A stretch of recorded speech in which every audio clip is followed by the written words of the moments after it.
तो आज का हमारा मिशन ये समझना है कि दुनिया के सबसे बड़े तेल समूहों में से एक में जो ये दरार आ रही है, वो कैसे वैश्विक अर्थव्यवस्था, कूटनीति और उन भविष्य की तकनीक को बदलने वाली है।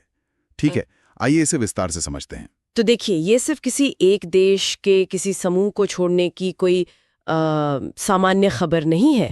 अगर हम इन स्रोतों की गहराई में जाएं, तो ये दुनिया के शक्ति संतुलन में या कहें ग्लोबल पावर डायनामिक में एक बहुत बड़ा बदलाव है। बहुत बड़ा बदलाव, हाँ। दशकों से हमने ओपेक को ऊर्जा के खेल का मास्टरमाइंड माना है।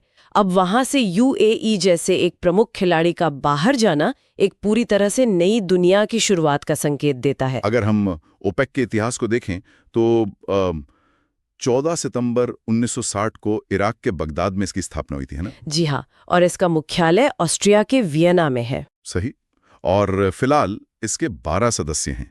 अफ्रीका से अल्जीरिया, कॉन्गो, लीबिया वगैरह, और मध्य पूर्व से ईरान, इराक, सऊदी अरब, और 1 मई 2026 तक यूएई, और दक्षिण अमेरिका से वेनेजुएला। बिल्कुल। और इन देशों का मुख्य उद्देश्य तेल उत्पादन को नियंत्रित करके कीमतों पर काबू रखना रहा है। लेकिन जो लोग वैश्विक अर्थशास्त्र को उतना करीब से नहीं देखते, उनके लिए इसे समझना थोड़ा मुश्किल हो सकता है। तो इसे एक बहुत ही सरल एनालॉजी से समझते हैं।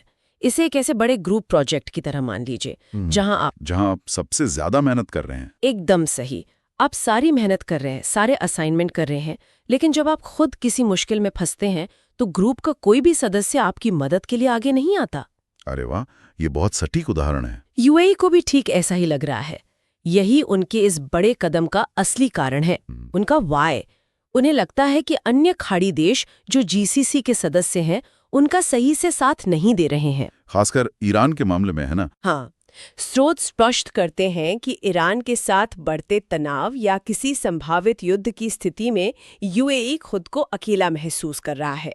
ये तो बहुत हताशा वाली बात है।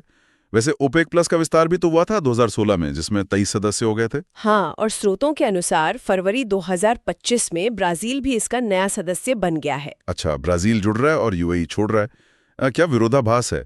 और अंगोला ने भी तो जनवरी 2024 में ओपेक से अलग होने की घोषणा की थी। बिल्कुल, लेकिन अंगोला का जाना और यूएई का जाना, दोनों के प्रभाव में जमीन आसमान का अंतर है।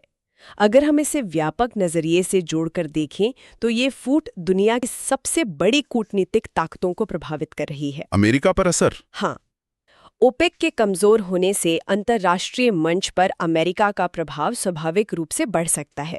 रिपोर्ट बताती है कि डोनाल्ड ट्रंप पहले से ही ओपेक के सख्त खिलाफ थे। तो अमेरिका के लिए रणनीतिक रूप से ये स्थिति फायदेमंद साबित हो सकती है। लेकिन यहाँ एक बहुत ही दिलचस्प बात सामने आती है। वो क्या? अगर तेल की राजनीति इस तरह बदल रही है तो भारत जैसे देशों का क्या होगा? श्रोताओं को ये जानना चाहिए कि भारत अपनी जरूरत का 80% तेल बाहर से खरीदता है। ये एक बहुत ही महत्वपूर्ण बिंदु है। भारत पर इसके प्रभाव की दो एकदम विपरीत संभावनाएं हैं। अच्छा, पहली क्या है?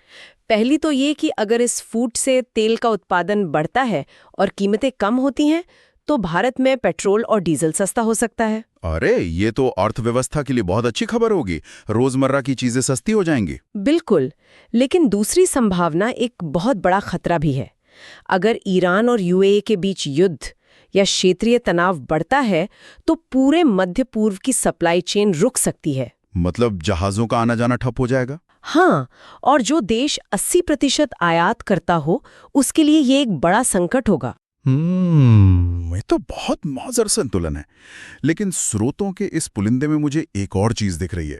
क्या यूएई ओपेक सिर्फ इसलिए छोड़ रहा है क्योंकि उसे सुरक्षा चाहिए, या उसका ध्यान अब तेल से हटकर भविष्य की तकनीक पर है?